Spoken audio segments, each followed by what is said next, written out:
Bien. El día de ayer nos quedamos por acá, ¿verdad? Estábamos viendo la ley de Faraday en la forma integral.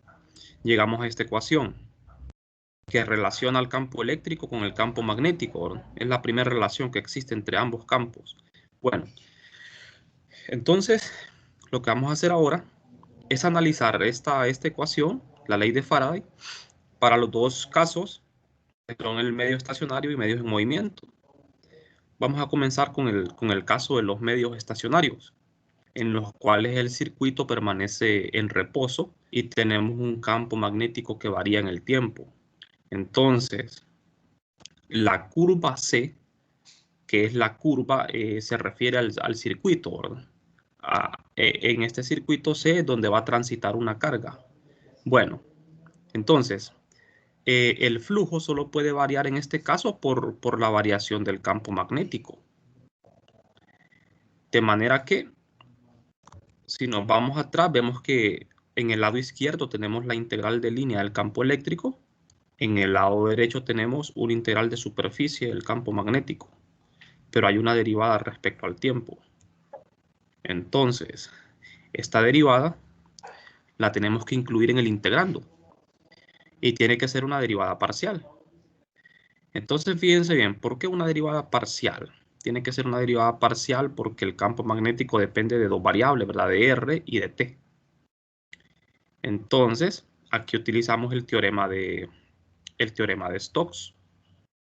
El lado izquierdo lo podemos escribir como una integral de superficie del rotor del campo eléctrico. Esto haciendo uso de lo que es el teorema de Stokes.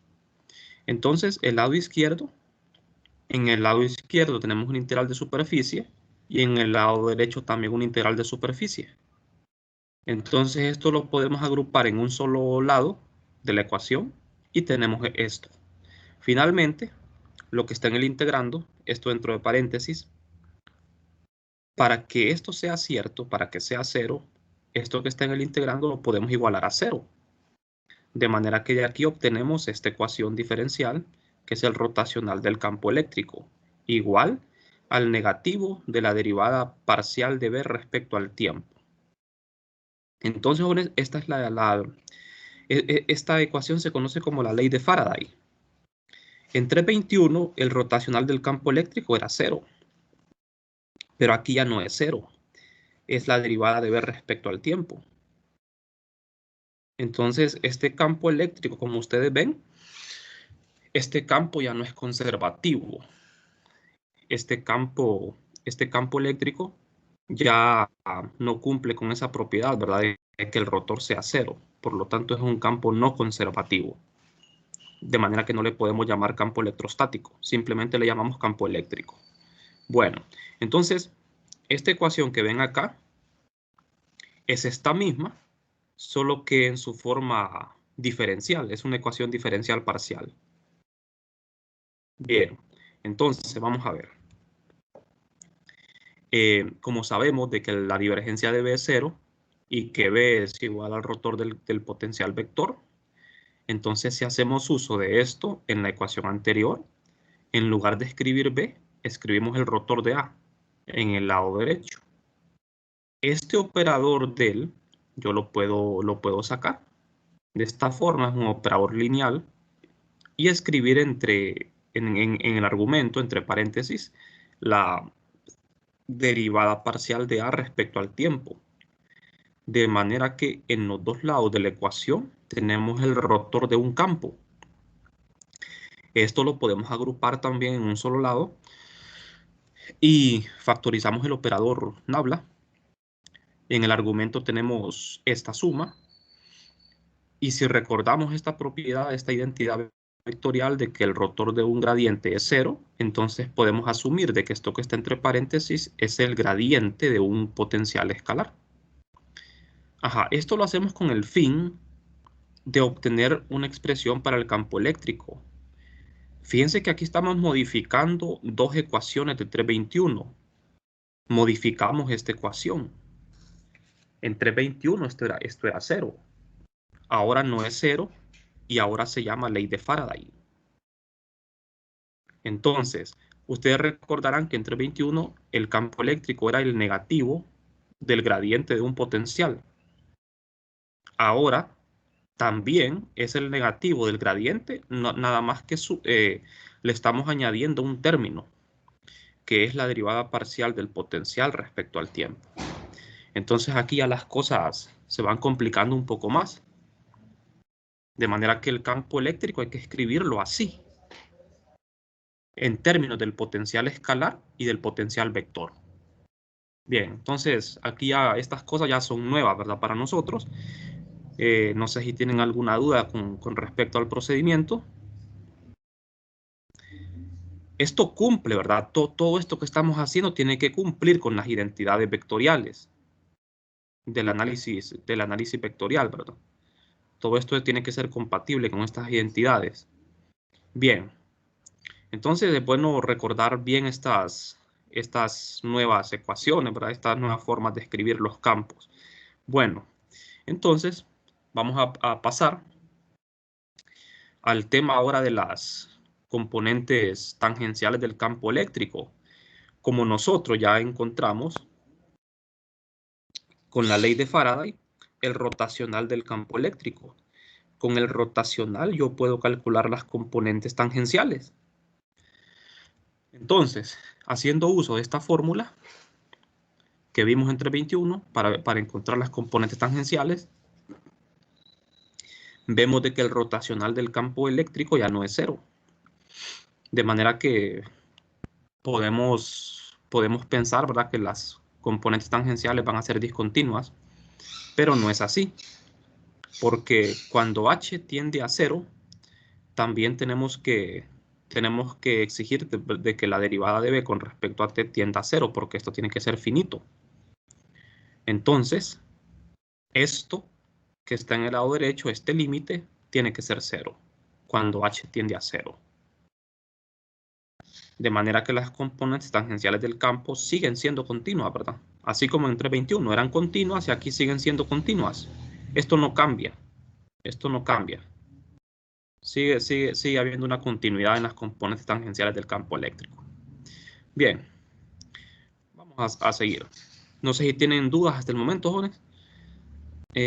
Si no hay dudas, seguimos, ¿verdad?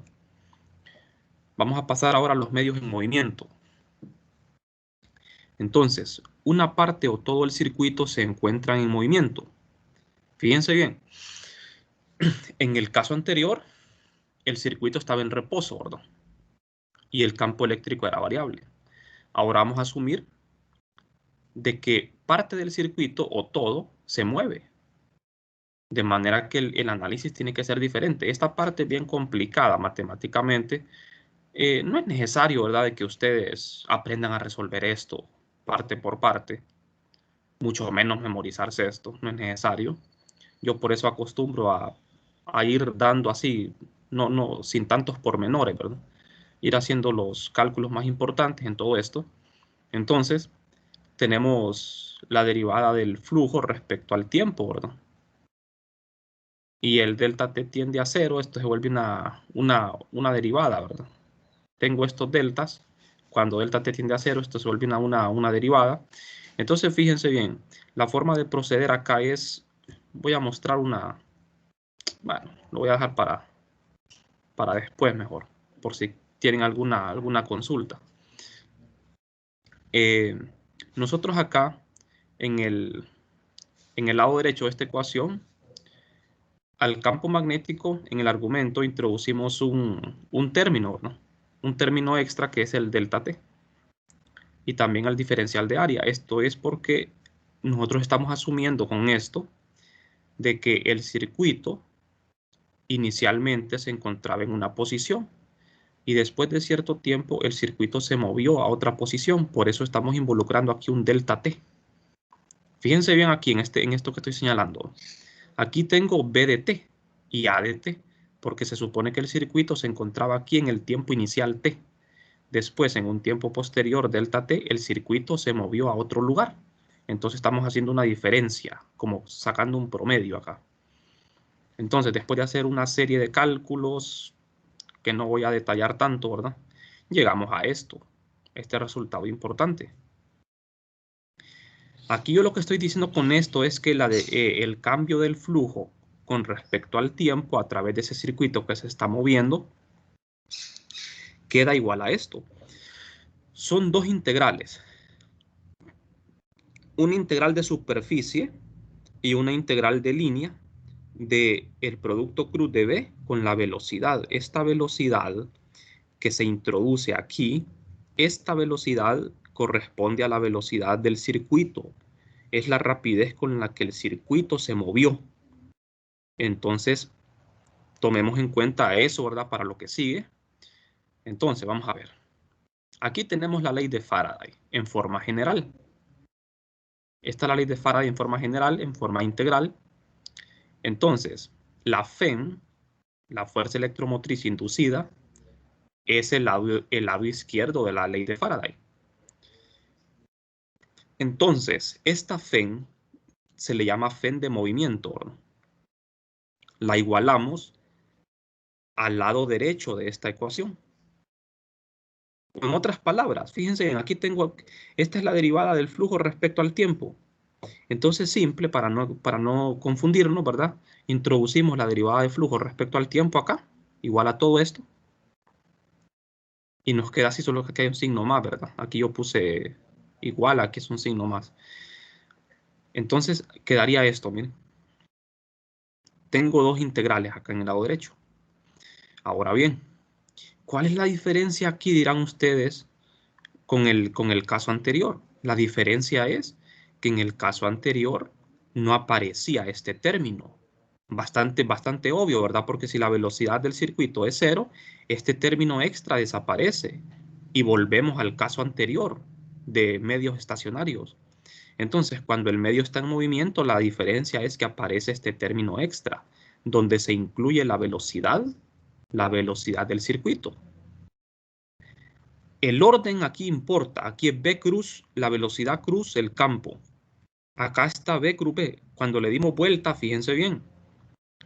Los dos términos acá, las dos integrales están positivas. Al darle vuelta a este rotacional, hay que ponerle un signo menos.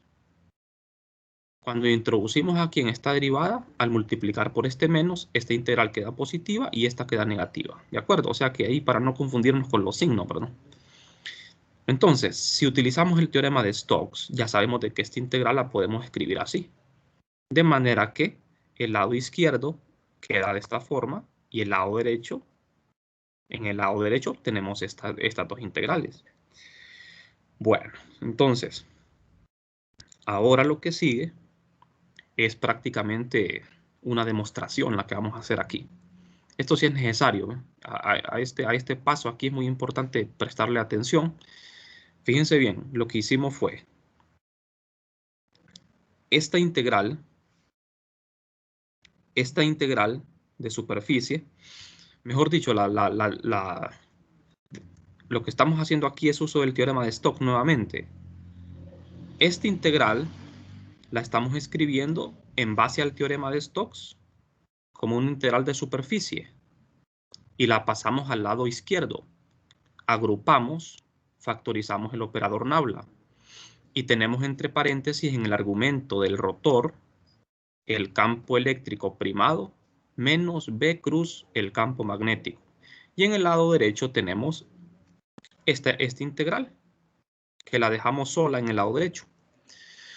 Bueno, esta integral se deja sola en el lado derecho porque en el caso anterior que estudiamos, en el lado derecho aparecía solo este término. Entonces ahora vamos a ver. No sé si ustedes tienen claro por qué este campo eléctrico está primado. Este campo eléctrico está primado porque es un campo eléctrico de movimiento, así se le llama. Es una FEM de movimiento que surge debido a que el circuito está moviéndose. Por eso le ponemos una coma. Entonces, las cantidades primas, fíjense bien, son aquellas que serían observadas por alguien en el sistema de movimiento y en reposo respecto a él. Entonces, estas dos integrales que yo tengo acá son ambas de superficie, de manera que puedo igualar los argumentos. Quiero decir, los integrandos, perdón. Se pueden igualar los integrandos y tenemos esto. Esto sería como la ley de Faraday. La nueva ley de Faraday. Solo que aparece un término extra, este término que incluye la velocidad.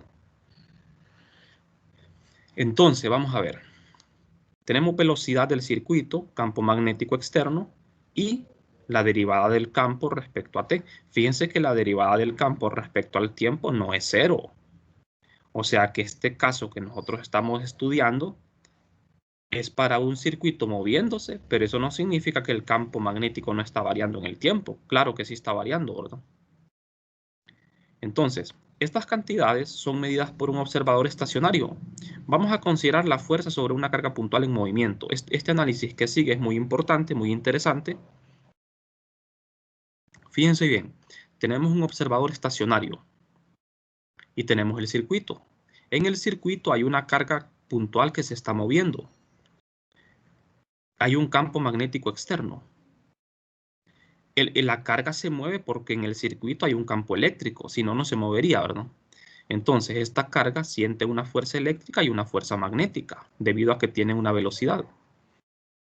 Bueno, entonces le aplicamos a la carga la ecuación, la fuerza de Lorentz, ¿verdad? Que incluye la fuerza eléctrica y la fuerza magnética. Este observador estacionario es el que va a describir el movimiento de esta carga. Entonces, debido a que la variación del campo magnético es esto, debido al movimiento de la fuerza magnética, es esta fuerza magnética. Entonces, ¿qué es lo que va a pasar acá? Si yo tengo un observador en movimiento, fíjense bien, tenemos los dos puntos de vista, el observador estacionario. Para este observador, jóvenes, que está estacionario, la carga se está moviendo, de manera que siente una fuerza magnética y también una fuerza eléctrica. ¿Qué sucede ahora con un observador en movimiento?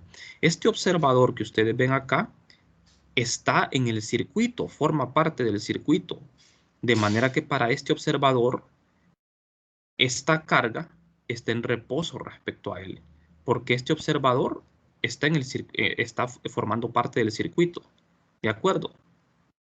Entonces para él la carga no se mueve.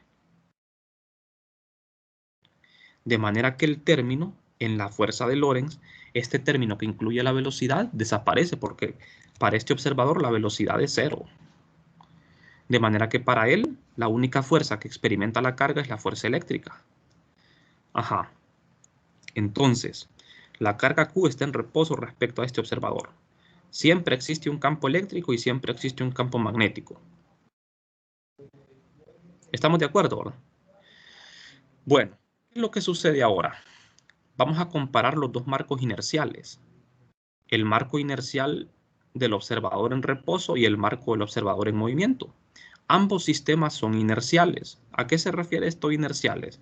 Se refiere a que ambos marcos cumplen con la primera ley de Newton. En ambos marcos es válida la primera ley de Newton. Entonces, si ambos marcos son inerciales, se cumplen las leyes de Newton, ¿verdad? De manera que la fuerza sobre la carga en un marco de referencia y la fuerza sobre la carga en el otro marco de referencia tienen que ser iguales. Entonces igualamos las dos fuerzas que los dos observadores describieron. Al igualar estas dos fuerzas, fíjense bien, en el lado izquierdo, el campo eléctrico no está primado, porque es medido por un observador en reposo. En el lado izquierdo, el campo eléctrico está primado porque es medido por un observador que está en movimiento. Recuerden que las cantidades primadas corresponden a términos que tienen que ver con el movimiento del circuito. Entonces, al igualar estas dos ecuaciones, ¿qué hacemos ahora? Vamos a ver. Ya conocemos los dos puntos de vista, ¿verdad? El observador estacionario y el observador en movimiento. De manera que la fuerza F' es esto, donde E' es el campo del sistema en movimiento. Esto es lo que describe el observador estacionario y esto es lo que describe el observador en movimiento. Entonces, si ambos marcos son inerciales, igualamos las ecuaciones, cancelamos la carga porque es la misma. De manera que me queda que el campo E' es igual a E más B cruz campo magnético. No sé si hasta aquí hay alguna pregunta. Entonces, lo importante de esto que acabamos de hacer es que en la ley de Faraday, para medios en movimiento, que es esto que estoy señalando, de acuerdo a este análisis, el campo primado es igual a esto. De manera que si yo sustituyo este campo primado aquí, ¿a qué llegamos? Al sustituir el campo primado acá, se cancela. Miren, el rotor, quiero decir, el producto cruz de la velocidad con el campo, y me queda esto. ¿Y cuál es la conclusión aquí? De que la ley de Faraday permanece sin cambio cuando el medio está en movimiento.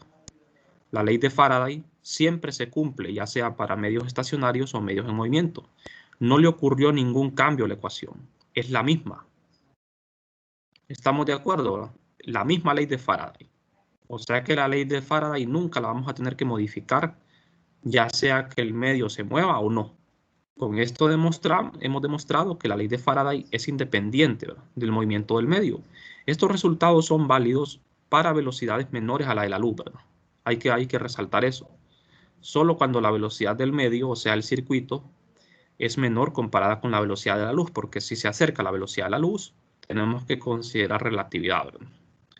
Bueno, entonces, los términos que dependen de B, de la velocidad del circuito, son llamados términos de movimiento, y los que dependen de la derivada de B respecto a T son llamados términos de transformador. Bueno, no sé si hasta acá tienen alguna pregunta, jóvenes. La ley de Faraday, ¿verdad? Es la misma, no cambia. No le ocurrió ningún cambio, ¿verdad? Bueno, ahora sí, lo que tenemos que tener presente nosotros es que cuando vamos a trabajar con medios en movimiento, por ejemplo, aquí tengo un circuito, miren. Este circuito tiene forma rectangular y tiene una parte móvil, que es este extremo. Este brazo de este circuito se puede mover. El flujo, como ustedes ven, el campo magnético es constante. A este término, la FEN de movimiento, que está primado, y el campo primado, se llama FEN de movimiento, ¿verdad? Y este es el campo eléctrico de movimiento. Entonces, siempre que trabajen con un sistema en movimiento, van a tener que hacer uso de esta formulación, ¿no? El campo eléctrico es la velocidad del medio cruz campo magnético. ¿Quién es esta velocidad? Es la velocidad con que se mueve este pequeño brazo del circuito. Hacen el producto cruz con el campo magnético externo y eso les da el campo eléctrico, o sea, la dirección en que va a ir el campo. Fíjense bien, la dirección de la FEN va a ser la misma dirección del campo. Eso hay que tenerlo muy en cuenta. Al hacer este producto cruz, velocidad con el campo, eso le da la dirección del campo eléctrico y por lo tanto la misma dirección de la FEN de movimiento. Y la dirección de la FEN es la dirección de la corriente inducida. Una de las ventajas de trabajar con medios en movimiento es que no necesitamos hacer uso de la ley de Lenz para establecer la dirección de la corriente inducida, porque al hacer este producto cruz, ya directamente se nota la dirección de la corriente. ¿Cuál es la dirección de la corriente inducida? Es la misma dirección de la FEN inducida y es la misma dirección del campo eléctrico. O sea, las cargas se van a mover en la dirección del campo eléctrico, por lo tanto van a tener, ya tenemos indirectamente, ¿verdad?, la corriente inducida. En este caso, como ustedes ven aquí en el circuito, la corriente va a circular en sentido antihorario. ¿Por qué en sentido antihorario? ¿Está en concordancia esto con la ley de Lenz? Sí, ¿verdad? Porque como este lado se mueve a la derecha, el área comprendida por el circuito está aumentando. ¿De acuerdo? El área estaría en aumento, de manera que el flujo magnético que está atravesando esta área está aumentando con el tiempo. Entonces tiene que circular una corriente en este sentido para que exista un campo magnético originado por el circuito tal que se oponga al campo magnético externo.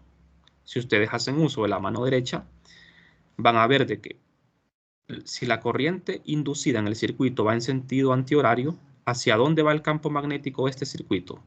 Estaría saliendo de la pantalla. oponiéndose al campo magnético externo. O sea que esto está en concordancia con la ley de Lenz. ¿De acuerdo? Bueno, no sé si hasta el momento tienen alguna pregunta, jóvenes.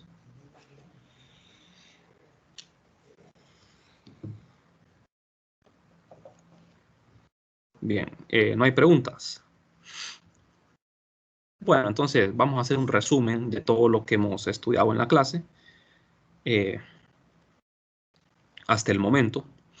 Lo que tenemos es la ley de Faraday. Este capítulo está dedicado a estudiar la ley de Faraday, entonces tenemos la ley de Faraday en las dos formas, la forma diferencial y la forma integral. La forma diferencial es una ecuación diferencial parcial. La forma integral es esta ecuación, ¿verdad? Que contiene integrales en ambos lados. Aunque en el lado derecho ustedes lo que ven es una derivada, pero aquí hay una integral, porque recuerden que el flujo es una integral, ¿verdad? Pareciera que fuera una derivada nada más, ¿verdad? Pero es una integral lo que hay aquí. El flujo es la integral del campo magnético. Entonces esta ecuación es una ecuación integral y esta es una ecuación diferencial. Ambas ecuaciones son lo mismo, la ley de Faraday. Bueno, entonces, hasta el momento, ya con esa corrección que hemos hecho, ya corregimos esta ecuación, ¿verdad? Que en 321 era 0 y en 321 no tenía un nombre. Acuérdense de esto, ¿verdad? En 321 el rotor de E era 0 y no tenía un nombre la ecuación. Ahora ya no es 0 y ahora tiene un nombre. Se llama ley de Faraday. Entonces, las ecuaciones de Maxwell hasta el momento son estas. La primera ecuación que tenemos acá se llama ¿ley de qué se llama?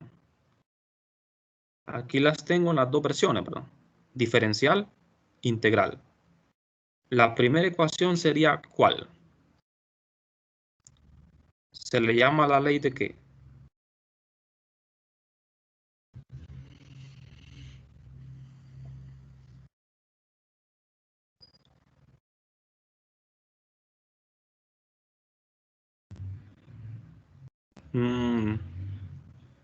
No recuerdan el nombre de esta ecuación.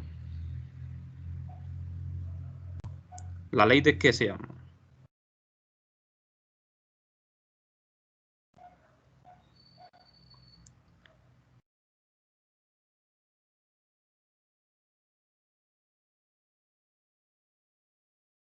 Sería la ley de Gauss, perdón. Esta es la ley de Gauss. ¿Y la segunda ecuación cómo se llama?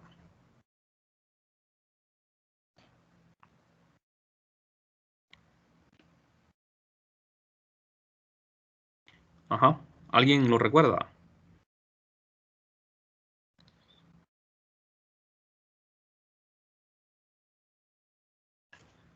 La segunda ecuación es la ley de...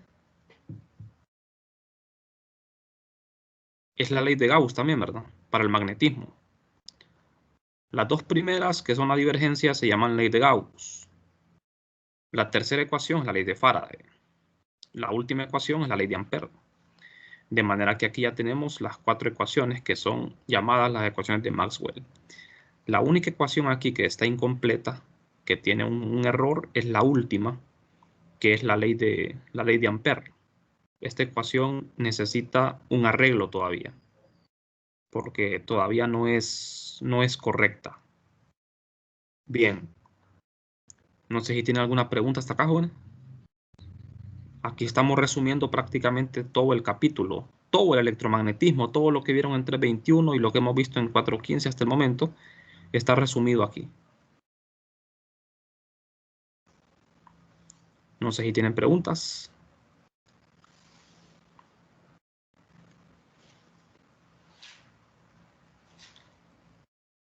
Bien. Entonces, vamos a ver un pequeño ejemplo antes de finalizar con la clase. Tenemos una espira. Vamos a ver el caso de un campo magnético variable en el tiempo. Tenemos una espira fija en una inducción alterna. Vamos a empezar haciendo algunos problemas aplicados, ¿verdad? A lo que es la ingeniería. Este sistema es un sistema estacionario que contiene un circuito real. Una espira de lados A y B es una espira rectangular. El eje Z es paralelo al lado A. El plano de la espira forma un ángulo phi con el plano ZY. Existe una inducción a lo largo del eje X y está dada por esta forma. Es una inducción variable, como ven, porque depende del tiempo. Queremos encontrar la fe inducida. Entonces, lo que tenemos es esto, miren. Es una espira rectangular del lado A y B. La espira se encuentra en el plano ZY. Atravesando esta espira está un campo magnético, ¿verdad? Campo magnético variable, alterno, de manera que este campo magnético alterno va a producir una corriente alterna, ¿verdad?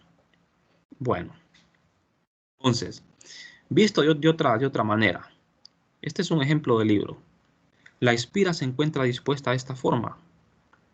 No está, fíjense bien, la espira, según lo que tenemos acá, no se encuentra exactamente en el plano ZY, sino que está formando un ángulo de phi con el plano ZY. Esto lo hacen para complicar un poquito más el problema, ¿verdad? Eso de poner este ángulo aquí. El campo magnético B está en amarillo, es paralelo al eje X, pero está oscilando en el tiempo. Este vector normal n es un vector normal al plano de la espira. Entonces lo que vamos a hacer nosotros es encontrar la fe inducida. La espira está fija en el espacio y el campo magnético es variable. De manera que nosotros vamos a, en este caso, como el medio está estacionario, vamos a aplicar esta ecuación, la ley de Faraday directamente. En la forma, aquí está escrita en la forma integral. Debemos calcular el flujo magnético phi.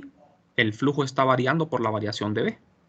El flujo magnético a través de la espira se calcula de esta manera. Siempre el flujo se calcula de esta manera. La integral de B en una superficie, en este caso la superficie de un rectángulo. El campo magnético, como ven, jóvenes, es este campo que está oscilando. La frecuencia angular es 2pi por f. Y el ángulo, este alfa es un ángulo de fase, que ya está dado en el problema. Entonces, como ya conozco B y el d de A, sería simplemente un vector d de A en la dirección de n. ¿Quién es n? Es el vector normal a la superficie. Entonces, calculamos el flujo, hacemos el producto punto del campo magnético con el diferencial de área. Aquí tenemos un problema.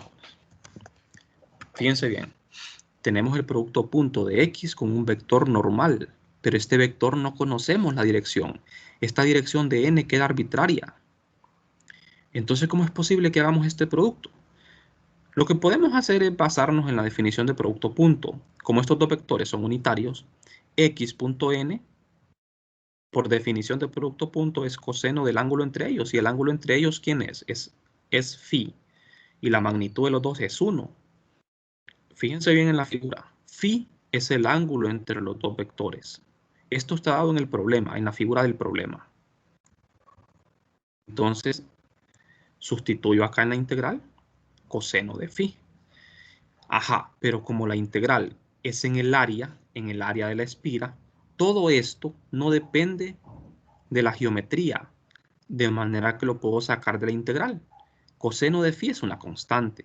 B sub 0 es una constante. Coseno de WT más phi, esto es variable en el tiempo, pero como no voy a integrar en el tiempo, voy a integrar en el espacio XY. La espira es un rectángulo. Voy a integrar en el área de la espira, que es un rectángulo. De manera que la integral de superficie es simplemente el área de la espira. A por B es el área de la espira. Aquí no hay que complicarse nada. No hay que plantear la integral, simplemente ya sabemos de que el resultado es el área de la espira, que es A por B. De manera que el resultado es bastante simple. El flujo es esto.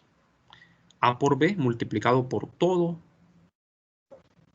lo que nosotros sacamos de la integral. Ya tenemos el flujo. Ahora calculamos la variación temporal del flujo. Hay que calcular la derivada del flujo, que es el término derecho de la ley de Faraday. La derivada del flujo me da negativo. Ahora, haciendo uso de la ley de Faraday, sustituyo la derivada del flujo respecto a T aquí. Pero fíjense bien, este signo menos es de la ley de Faraday. Lo multiplico por este menos y me queda positivo. Y ya tengo la FEN inducida. Esto que está encerrado en este recuadro es la FEN inducida. Esto es lo que pide el problema nada más. Y esta FEN inducida me quedó positiva. Ahora bien, jóvenes, esta FEN está variando en el tiempo, está oscilando. Esto es una FEN alterna, de manera que la corriente que va a circular por esa espira es una corriente alterna. No sé si tienen preguntas, jóvenes, hasta el momento. Como un caso especial, si la espira estuviese formada por un solo alambre enrollado formando n vueltas, cada una de las vueltas tendría la misma FEN. O sea, imagínense una situación un poco más compleja. En vez de una espira, tengo un montón de espiras, n espiras. Entonces, ¿cuál sería el resultado ahora de la FEN inducida? Sería el mismo, solo que multiplicado por n, donde n es el número de vueltas. Eso es todo lo que tendríamos que hacer. De manera que si en una situación a ustedes se les presenta un objeto así como un solenoide con varias vueltas, lo único que tienen que hacer es multiplicar la FEN inducida de una espira, multiplicarlo por el número de vueltas. Eso sería todo. Bien, no sé si tienen preguntas.